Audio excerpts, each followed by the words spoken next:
Foundation. I extend a warm welcome to you, sir. I welcome you all for this internship and I hope for your active engagement and full attention throughout the session. We are fortunate enough to have Mr. Pallab Pradhan, sir, with us today. And on behalf of Johar Lord Buddha Foundation, I extend a warm welcome to you, sir. Our topic of discussion for today's session will be about InflipNet services and activities, and Pradhan sir will be our expert. He will guide us and share his expertise. So, before we begin with the session, I would like to take this moment to introduce our respected guest for today. Mr. Pallab Pradhan has been working as Scientist C Library Science in the InflipNet Center since 1st April 2020. Before that, he worked with the Center as Scientist B and Indian Institute of Technology Indore, Tata Consultancy Services, InflipNet Center, Indian Institute of Science, Bangalore, and NIT Rourkela, respectively, for varying periods. He earned his master's in library and information science from Sambalpur University, Orissa, and is UGC NET qualified. To his rich professional background, he has more than 15 years of professional experience in the LIS field. His areas of interest are research evaluation metrics, bibliometrics and altmetrics, scholarly communication, research data management, and reference management tools, and more. Currently, at the InflipNet Center, he is heading the publication division and engaged with Indian Research Information Network System and with one expert profile database, India Ranking, National Institutional Ranking Framework, Bibliometrics and Research Assessment Group, ICSSR Data Service, that is Indian Social Science Data Repository and Patent Database, and more. He has 20 publications to his credit. He is the recipient of 4 international fellows with travel grants to attend the 3 a.m. Altmetrics conference at the University of Carol de Villa, Bucharest, Romania in 2016. To attend the 10 days Force 11 Scholarly Communication Institute at the University of California, Los Angeles, USA in 2019 and to attend the Force 11 University of Edinburgh, Scotland, UK in 2019, selected as a fellow and attended the 2024 Open Repositories Conference held in Gothenburg, Sweden from 3rd to 6th June 2024. Also, recently he has been awarded a scholarship to attend the Research Data Alliance Plenary 2024 to be held in San Jose, Costa Rica from 12 to 14 November 2024. He is one of the team members of the Second International Grants, ORCID Global Participation Grant and Data Site Global Access Fund and has been awarded to the InflipNet Center in 2023 till 2024. So, I'm sure your expertise, experiences, and vision will inspire all of us in every aspects of life, and we are truly honored to have you with us today. Now, I would like to invite our coordinator, ma'am, Dr. Anita Mishra, to extend a warm welcome to our esteemed guest. Thank you, Navnita. I extend a very warm welcome, and I'm also excited for today's class to our special expert, our Pallab sir, scientist from InflipNet, and very welcome, sir. Thank you. Students, आज का जो topic है implemented, जो एक sir से अच्छे से सुनिएगा, ये बहुत ही इंटरेस्टिंग टॉपिक है। प्लस आप लोगों को आइडियाज नहीं होंगे, आप लोग आके लाइब्रेरी में देखिएगा इम्प्लीमेंट का जो सर्विसेज है हम लोग के लाइब्रेरी में कैसे प्रोवाइड किया जाता है, आप लोग लीजिएगा। और इम्प्लीमेंट बोर्ड है, ये आप लोग के साथ हमको लगता है मतलब बहुत लंबे टाइम तक जुड़े रहेगा, ठीक है, क्योंकि इंडिया का एक इंफॉर्मेशन जो सोर्स के हिसाब से है वो मैंने गवर्नमेंट ऑफ इंडिया का ही है। तो इसमें बहुत सारे फंक्शन फीचर्स इसके हैं जो आप लोगों को नॉट ओनली फॉर योर मैंने ग्रेजुएशन, आप लोगों का पोस्ट ग्रेजुएशन, पीएचडी मैंने लेटर जो भी स्टडीज करेंगे आप लोग फ्यूचर में, इन्फ्लुएनेट से हमेशा जुड़े रहेंगे। बिकॉज जो भी इंफॉर्मेशन आप लोगों को चाहिए यही एक ही मीडियम है जिसके थ्रू आप लोगों को मैंने मेन सोर्स ऑफ जो आप लोगों का इंफॉर्मेशन रिक्वायरमेंट है वो फुलफिल करेगा। सो अटेंटिवली सुनिएगा क्लास को और अच्छे से जो जो डाउट्स होंगे सर से क्लियर करिएगा। कौन सा सर्विसेज कैसे हम लोग ले पाएंगे, क्योंकि बहुत सारे सोर्सेस उसमें फ्रीली अवेलेबल है जिसको आप लोग एक्सेस करते भी होंगे, मैं भी, बट आइडिया नहीं होगा कि ये हम लोग को इन्फ्लुएनेट के थ्रू ही मिल रहा है, क्योंकि ओपन रिसोर्स मैंने ओपन सोर्स रिसोर्सेज जो है इसमें बहुत सारे इस तरह के मैंने है, ईपीजी पाठशाला वगैरह का मैंने बच्चे डाउनलोड करके दिखाते भी हैं। तो ध्यान से आज आप लोग इसको अटेंटिवली सुनिएगा क्लास को और एंजॉय करिएगा। Thank you sir, once again welcome for this class and please sir start your session. Thank you, Anita Rani, and thank you, Nabinika, for your kind introduction about me. Very good afternoon to all of you. I hope आप सभी अच्छे से सुनने के लिए तैयार हैं मेरा सेशन को। I'll try my best to speak in Hindi and English both, but I'm not that much acquainted in Hindi. Okay, so I'll just give me a moment so that I can share my screen with you people.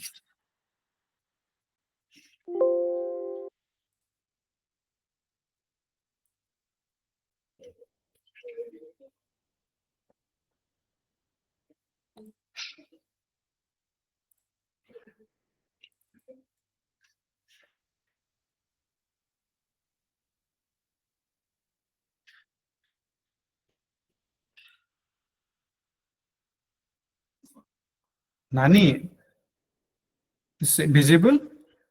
Yes, it's visible. Okay, fine. Thank you.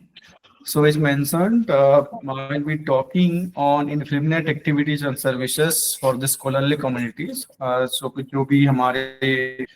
basically first I'll start with what is InfluMnet and what are the services that we have. So InfluMnet is the full form is Information and Library Network Center.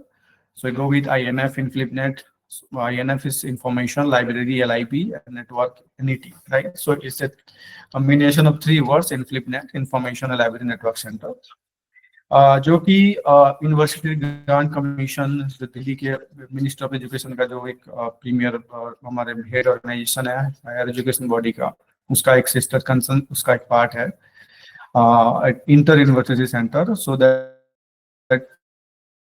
will get to all the academic institutions, okay, and provide so many services and activities to develop the library, starting from library infrastructure, library automation, starting from then facilitating e-resources, software development, course curriculum development, then facilitating so many other softwares and platforms to bring all the resources and libraries and education systems connected. InfluMnet Information Live Center. So this is a central body, autonomous body under the University Grant Commission. So you can see this is our building backside. So the center started in 1991 as a project in the beginning as part of UGC itself, and it was at IUCA Pune. So it is Inter-University Center of Astronomy and Astrophysics, that is Pune mein start hua tha starting, okay, in 1991, but later on in the year 1996 it became an Inter-University Center, specific autonomous body, recognized in the year 1996. And ये जो centre है हमारे, as I said, बहुत सारी services facilitate करता है specifically for developing higher education system in India and to promote scholarly communication activities in those institutions across the country. Yes, so हमारे जितने भी colleges हैं, universities हैं, we facilitate and we support all those institutions, okay? And आप कई सारे services भी सुने होंगे, जैसे अनिता दीदी ने बताया कि काफी सारे शोध गंगा जो है, बीपीजी पाठशाला काफी, so is those are very few, we have around more than 50 plus services और एक से प्रोजेक्ट्स जो कि हमारे हायर एजुकेशन के लिए ही है सारे, दैट वी फैसिलिटेट। ओके, सो ये लेक्चर में that I will go with one by one service specifically, but हमारे जो 50 से प्लस सर्विसेज हैं, I won't go with one by one like, but we have categorization of around 10 verticals, you can say, or 10 core groups. So under each and every group, I'll try to convey those things to you so that आप लोग अच्छे से समझ पाएंगे कि क्या क्या project होता है।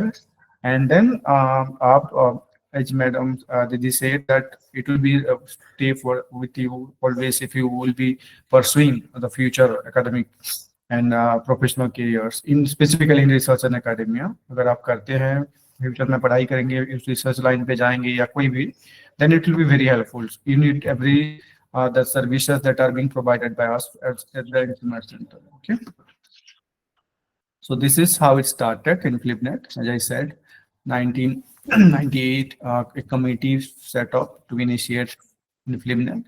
Then 1991 at ICA Pune, then became a inter-university center independently in 1996. And after that, we are growing stronger, and now we have become a big tree, you can say, and so many projects. So that's what the 10 verticals I was mentioning, 10 categorization, and under that around 50 plus जो भी हमारे projects हैं, बहुत सारे projects हैं, then I will go with it. Okay. So as I mentioned, the main focus was to connect the libraries and to facilitate reach of information reach to each and every users from the higher education institutions in India across the country. Okay, so जितने भी हमारे colleges हैं, higher education colleges, universities, maybe private, government, doesn't matter, तो जितने भी सारे हैं, सारे को हम लोग कनेक्ट करने के लिए, उनके लाइब्रेरीज को कनेक्ट करने के लिए, उनसे और उनको फिर इंफॉर्मेशन और सर्विस प्रोवाइड करने के लिए ई रिसोर्स प्रोवाइड करते हैं। Okay, so we have this 10 verticals, you can say 10 groups. So what we do is that the main purpose is to serve the library people first, is for facilitating library infrastructure, so that आप लोगों को library में गए होंगे, कहीं कोई library में normally हाथ में ही इशू रिटर्न होते हैं रजिस्टर्ड पे, कोई पे ऑनलाइन होते हैं, किसी में बहुत सारे सॉफ्टवेयर, RFID टैग और बहुत सारे QR कोड, बहुत सारी चीजों का, सो दैट यूजर्स को इजी रहेगा like. So that kind of library automation service also we provide. We have our two project or two service on that.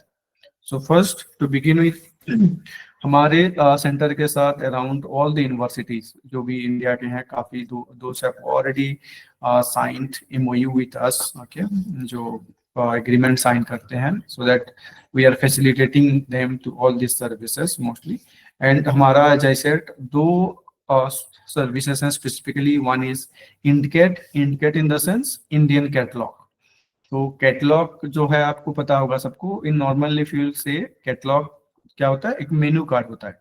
Okay, तो मेनू कार्ड में आपको लिस्टेड होता है जो, तो यहाँ पे लेकिन क्या होता है कैटलॉग में सारी चीजों का, आपको जो लाइब्रेरी कैटलॉग अगर बोलते हैं तो लाइब्रेरी का कौन कौन सा रिसोर्सेस, क्या क्या बुक अवेलेबल है, वो सारी चीजें लिस्टेड होती है। आपको कोई में देखे होंगे कुछ कहीं कहीं कार का कैटलॉग रहता है, किसी में ऑनलाइन कैटलॉग पैक सर्च रहता है, एक्सेस कैटलॉग आपके जो भी होंगे, तो उस हिसाब से तो यहाँ पे हमारा स्पेशल होता है पहले एक इनकैट। सो ये union catalogue of Indian universities. Okay, so जितने भी इंडिया के यूनिवर्सिटी हैं उनके जो भी लाइब्रेरी कलेक्शन हैं, ठीक है, उनके जितने भी कलेक्शन हैं, लाखों 50,000 100 जितने भी उनके कलेक्शन हैं सारे यूनिवर्सिटीज लाइब्रेरी में, उनके पास जितने बुक्स हैं वो सारे का थेसिस बुक्स हैं, थेसिस है, बाकी जो भी रिसोर्सेस हैं उनके लाइब्रेरी में in print physical as well as, ये तो उनके जो भी फिजिकल्स बुक के जो रिकॉर्ड्स है ना, तो उनके सारे रिकॉर्ड्स विथ ऑल डिटेल्स, उनका टाइटल, ऑथर, कब पब्लिश हुआ, कौन सा पब्लिशर है, मेंशनिंग ऑल दोस थिंग्स। तो जितने भी लाखों रिकॉर्ड सारे यूनिवर्सिटीज वो सारे इस इनिकेट में है। सो दैट क्या होता है, लेट्स से कोई भी यूनिवर्सिटी स्टूडेंट्स या कोई भी अलग स्टूडेंट्स दैट ही और सी वांट्स टू सर्च और उनके लाइब्रेरी में वो चीज़ अवेलेबल नहीं है, और जो कि उन स्टूडेंट के लिए बहुत नीड है रिसर्च के लिए, पढ़ाई के लिए, और वो उनके लाइब्रेरी में है नहीं, ठीक है। तो उस पॉइंट ऑफ व्यू पे भी आप जो उस ये इंडिकेट में सर्च कर सकते हैं कि इसका अवेलेबिलिटी कहाँ पे है, उस हिसाब से भी, और उस तरह से आपके लाइब्रेरियन के पास जाके यू कैन कॉन्टैक्ट कि मुझे ये बुक चाहिए, so that your librarian can guide you कि कैसे लाना है, कैसे, और that book can be delivered to you on that basis of inter library loan, ILL। So that point भी एक होता है। और लेट्स से आप एक नए नए कॉलेज पे हैं, या आपका नया कुछ बहुत सारे बुक्स एक साथ हुआ, बट आपके पास, आपके लाइब्रेरी के पास सपोर्ट सिस्टम नहीं है, प्लेटफॉर्म्स नहीं है, इंफ्रास्ट्रक्चर नहीं है, लोग नहीं है, तो इसमें क्या होता है, लाइब्रेरी ऑटोमेशन पे तुम्हारा एक है ऑनलाइन कॉपी कैटलॉगिंग सिस्टम। तो ऑटोमेटिक आपके सिस्टम पे कैसे उसको एंट्री किया जा सके, इंपोर्ट करके डाटा को यूज करने में कैसे हेल्पफुल होगा, वो सारी फैसिलिटीज भी है online copy cataloguing system, OCS, ठीक है। तो वो हम लोग प्रोवाइड करते हैं along with that library automation IndCat. Okay, so IndCat में around you can say 2.5 crore करीबन बुक्स के रिकॉर्ड्स हैं, around 300 plus universities institutions in the country, और जो भी नए नए भी आते रहते हैं हमेशा, तो you can say increasing.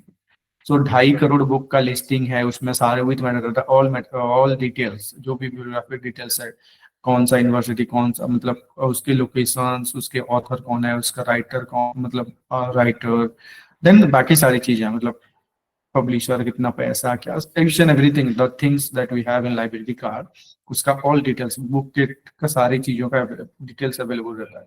Okay, then उसके अंदर फिर हमारा 2-3 रीजनल कैटलॉग भी है, जैसे कि गुजकैट, सो गुजरात कैटलॉग। ओके, सो गुजरात में जितने भी यूनिवर्सिटीज हैं उसके सारे रिकॉर्ड्स एक स्पेशल सबसेट बना के भी रखा हुआ है, कि सो दैट गुजरात के लोग, गुजरात के स्टूडेंट्स उसको यूटिलाइज कर सकते हैं कि हमारे कोई कौन कौन यूनिवर्सिटीज में कौन कौन से बुक्स अवेलेबल है, रिसोर्सेज अवेलेबल है, उनको वो इजीली सर्च कर सकते हैं, ठीक है। उसके बाद दूसरा एक है बिहार कैट, फॉर बिहार के लोगों के लिए। तो उनके जितने भी यूनिवर्सिटीज हैं, क्योंकि बिहार अराउंड हमारे 2022 में बिहार गवर्नमेंट हमारे साथ एक MOU साइन किया, एग्रीमेंट साइन किया, तो उसके तहत हम प्रोवाइड करते हैं उनको सारी चीजें, उनके लाइब्रेरी स्पेशल, वो इनके एक स्पेशल सबसेट बनाए हैं बिहार के। ओके, तो बिहार की यूनिवर्सिटीज में क्या क्या अवेलेबल है, वो सारी चीजें हैं, ठीक है। उसके बाद एक है NERCAT, NERCAT in the sense north east region catalogue. तो नॉर्थ ईस्ट रीजन में जो हमारे 7 स्टेट हैं, 7 सिस्टर्स है, तो उनके वहां पे उनके जितने भी 7 सिस्टर्स, जो 7 स्टेट्स हैं, उन वहां पे जितने भी इंस्टीट्यूशन है, यूनिवर्सिटीज हैं, उनके लिए स्पेसिफिकली एक बना हुआ है नेरकेट, दैट इज वी से, तो NERC। तो आप ये सर्च भी करते हैं इजीली, वो उसी में ही अवेलेबल है इंडिकेट में।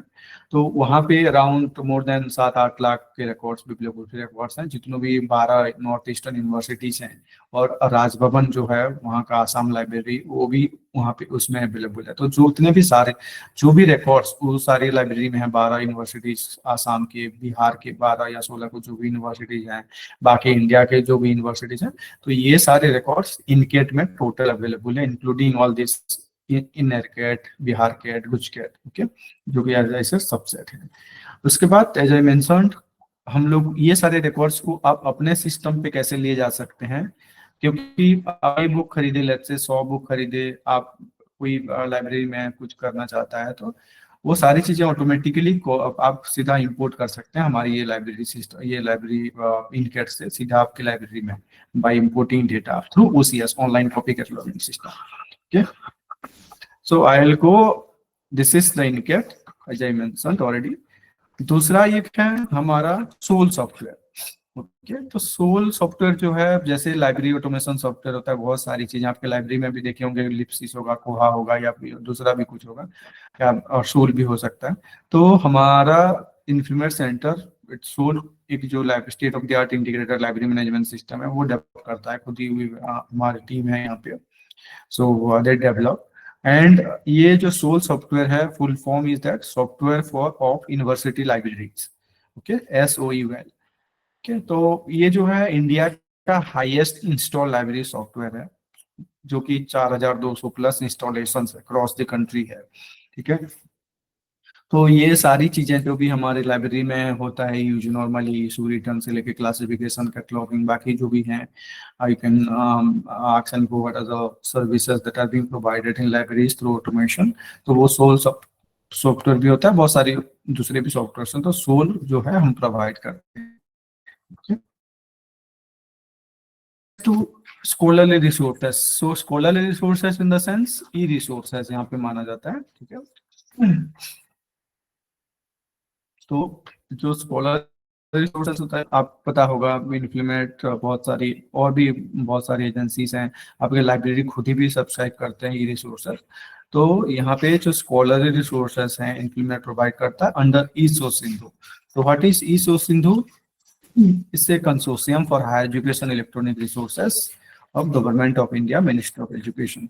तो इसके तहत we provide, you can see, जो भी 98 CFTI in the sense centrally funded technical institutions, और 217 यूनिवर्सिटीज, 4200 प्लस कॉलेजेस हैं। तो इतने सारे लोगों, कॉलेजेस, इंस्टीट्यूशंस को अक्रॉस द कंट्री हम इन्फ्लीमेट से सर्विस प्रोवाइड होता है। और ये सर्विस कितने में होता है, क्या क्या प्रोवाइड करते हैं? 10,000 प्लस ई जर्नल्स, ऑनलाइन ई जर्नल्स आपके लाइब्रेरी में भी हो सकता है, आपके कॉलेज के या फिर जहाँ पे आप पढ़ाई करते होंगे इंस्टीट्यूशंस पे होगा। देन इसमें काफी सारे around 2 lakh nearly 2 lakh e books रहते हैं, हम करते हैं। आप ऑनलाइन बुक, जो भी फिजिकल बुक नहीं, क्योंकि आजकल लाइब्रेरी का स्पेस और बहुत सारे मेंटेन करने के लिए फिजिकल इशू रहता है, तो आजकल एवरीथिंग इज गोइंग ऑनलाइन, सो सारे का ई कॉपी आ रहा है। ठीक है, तो e journals we provide more than 10,000 plus, then 2 lakhs plus e books and 6 lakhs plus e-books through NDL. NDL in the sense National Digital Library of India, that is maintained by IIT Kharagpur. Okay, so NDLI that we say. So through that NDLI also under eShodhSindhu project हम लोग provide करते हैं all these resources, 10,000 plus e-journals, 2 lakh से ऊपर book, 6 lakh से e-book through NDL, और other e-resources 21 e-resources as for the requirement of the institutions, जो भी इंस्टीट्यूट्स को यूनिवर्सिटीज, क्योंकि सारे यूनिवर्सिटी, सारे कॉलेज में सेम तो पढ़ाई नहीं होता है, और सबका अलग अलग डिसिप्लिन, डिपार्टमेंट अलग अलग रहता है, सबका रिक्वायरमेंट अलग अलग रहता है। तो based on that this 21 resources are being subscribed, तो उनके हिसाब से जो भी रिक्वायर्ड होता है, जो भी कॉलेजेस के रिक्वायरमेंट होता है, under that we provide this resources and databases that bibliography databases that for research specific, वहाँ पे Scopus, Web of Science and other things, जो आपको अभी कॉलेज के टाइम पे इतना नहीं लगेगा, but in future then for PhD and postdoc and other things, then you will need all this databases as well. Okay, so ये सब then we have other 3 under ईसो Sindhu, हमारे 3-4 और सबसेट जो by product of this project, इसको maintain करने के लिए और 2-3 प्रोजेक्ट्स हैं, जैसे इनफेड है, INFED in the sense Indian access management federation, InfiStat, usage statistics, वो सारे मैं आपको बताऊंगा नेक्स्ट सब्सिक्वेंट स्लाइड्स में। ठीक है, तो ईसो सिंधु क्या है, पहले उसका मैं बैकग्राउंड आपको दे देता हूँ, तो मैं तो बता दिया। तो ये एक पहले प्रोजेक्ट एक था UGC information network, UGC under UGC university grant commission का, तो एक ये प्रोजेक्ट था 2003 से शुरू हुआ था। ठीक है, तो लॉन्च हुआ था जो दी देन लेट हमारे Atal Bihari Vajpayee ji prime minister of India, वो थे। उसके बाद ये हमारे जो अब्दुल कलाम नजीर सर हैं थे, फॉर्मर प्रेसिडेंट ऑफ इंडिया, वो उनके साथ मिलके, उसके बाद ये इसका नाम चेंज होके फिर उसके यूजीसी का था, फिर कंसोर्शियम जो कि स्पेशल फॉर इंजीनियरिंग कॉलेजेस, और ये एआईसीटी यूनिवर्सिटीज का हेड बॉडी है, एआईसीटी इंजीनियरिंग कॉलेजेस का हेड बॉडी है न्यू दिल्ली। तो वो इंग्लिश वर्क बना था लाइक यूजीसी इन्फोनेट, तो 2004 में शुरू हुआ था। फिर एक कॉलेज स्पेसिफिकली ये यूनिवर्सिटीज हुआ, कॉलेजेस, इंजीनियरिंग कॉलेज, नॉर्मल कॉलेजों को क्या चाहिए, फिर उनके लिए कैसे काम करेंगे, तो 2010 में एक एनलिस्ट प्रोजेक्ट बोल के, national library infrastructure in science and technology, तो वो एक फॉर्म हुआ था 2010 में। तो ये तीनों को अलग अलग मेंटेन करने से बहुत मतलब दिक्कतें आ रही थी, और जो कि सेमी गवर्नमेंट का एक प्रोजेक्ट था, तो गवर्नमेंट थॉट कि क्यों ना इसको एक ही में मर्ज किया जाए, और 2016 में वो मर्ज हो गया तीनों प्रोजेक्ट एक साथ, तो सिंधु, ठीक है। और उसके अंडर में हम जो सर्विस जो मैं बताया सारी प्रोवाइड करते हैं, तो अंडर तो इतने सारे हम लोग service as I mention already e resources provide करते हैं, more than 10,000 plus journals for database through e Sindhu consortium, then 98 plus CFTIs, ये इतने सारे यूनिवर्सिटीज, और एनलिस्ट कॉलेजेस के लिए जो भी 4200 प्लस कॉलेजेस हैं अक्रॉस इंडिया, उनके लिए through NLIST we provide e resources. तो ये these are the byproducts. तो जेगेट एक बोल के है, JGate this is documented service. तो as I mention, let's say आप पढ़ाई कर रहे हैं बट आपको एक बहुत जरूरी आर्टिकल चाहिए, या कोई भी चाहिए कुछ आर्टिकल स्पेसिफिकली, और वो आपके यूनिवर्सिटी लाइब्रेरी या कॉलेज लाइब्रेरी में नहीं है, ठीक है, तो आप इधर जेगेट के थ्रू जा सकते हैं। द जेगेट इज लाइक इसे document delivery centre in collaboration with INFLIBNET and, और जो भी यूनिवर्सिटीज हैं 26 यूनिवर्सिटीज के लाइब्रेरी से कोलैबोरेशन है हमारा। तो आप बीइंग ए रिसर्चर क्या कर सकते हैं, if your library is not having that, आपके पास नहीं है एक्सेस, तो then we will asks your librarian that I need this, so your librarian what will do, or you can directly also JGet पे आके आप अपना अकाउंट में अपडेट करके आप ये रिक्वेस्ट कर सकते हैं कि this article for my research और एनी अदर। तो जो भी हमारे 26 सेंटर्स हैं और इन्फ्लुएंसर 27, तो सारे उनके पास जिसके पास भी होगा that they will send you the PDF copy of that article. तो ये JGet प्लस वो डॉक्यूमेंट डिलीवरी सर्विस होता है, ठीक है।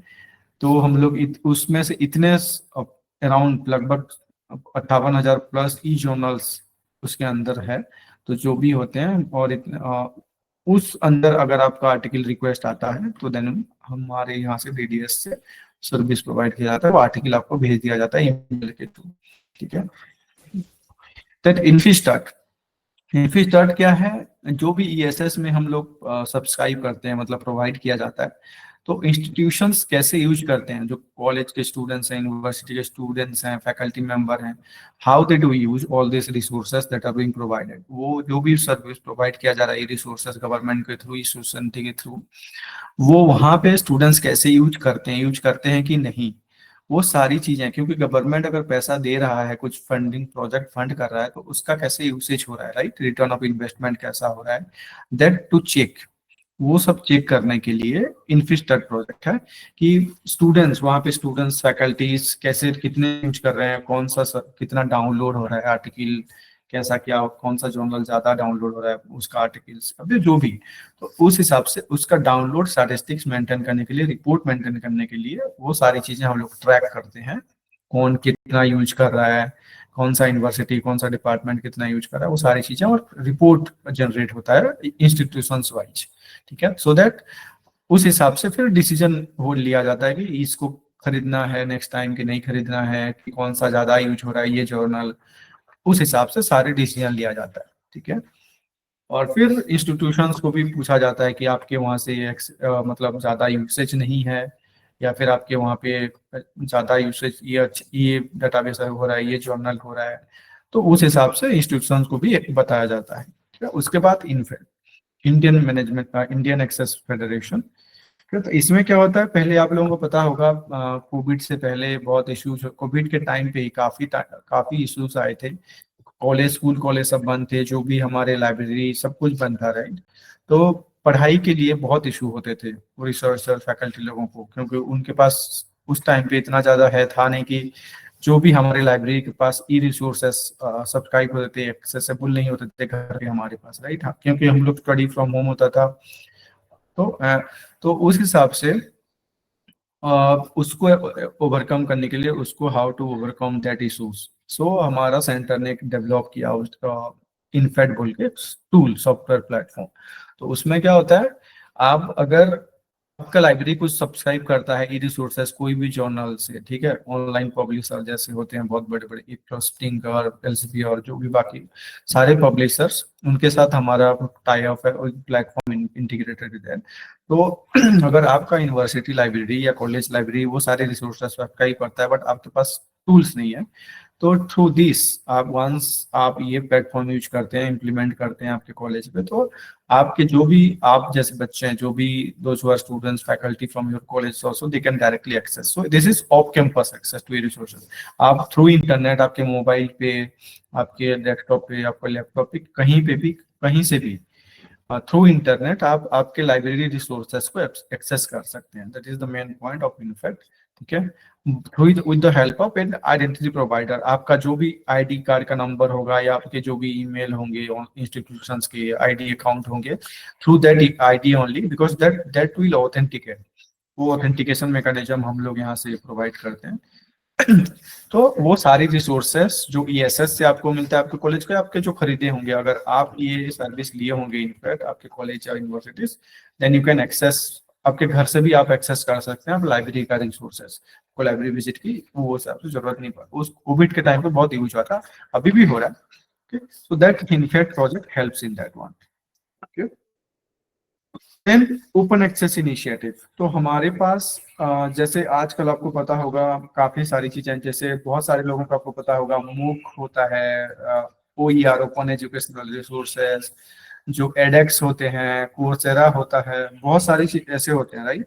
तो जैसे कि आप ऑनलाइन ओपनली अवेलेबल यूज करते हैं, तो वो उसको उस मूवमेंट को सपोर्ट करने के लिए, क्योंकि आजकल लोगों का ऐसा है कि जब गवर्नमेंट सब कुछ कर रहा है, when we are getting paid, we are getting funded by to do our research, do study and everything, तो हमारे जो भी आउटपुट होता है रिसर्च थीसिस और बाकी जो भी हैं, वो क्यों ना ओपनली अवेलेबल किया जाए सबके लिए। तो उसको सपोर्ट करने के लिए हमारा बहुत सारे इनिशिएटिव्स हैं। अब जैसे शोध गंगा हुआ, शोध गंगोत्री, शोध शुद्धि, institutional repository and ICSSR। So I will explain one by one. तो पहले शोध गंगा, ठीक है। शोध गंगा अब लोगों को, सभी लोगों को पता भी होगा, मैं बाद में दिखाऊंगा आपको, पहले मैं प्रेजेंटेशन कंप्लीट करूंगा, फिर मैं प्रैक्टिकल आपको थोड़ा बहुत डेमोन्स्ट्रेशन दिखाऊंगा।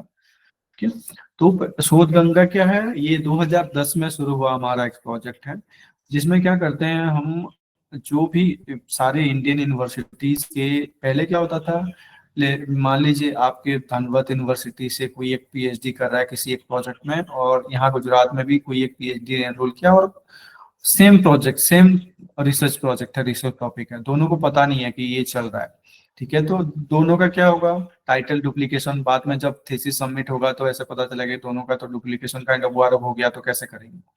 तो to avoid those things, duplication of work, duplication of research work, तो उसके बाद make all the research thesis available to each and everyone across the country, सबके लिए एक्सेसिबल कैसे किया जाए।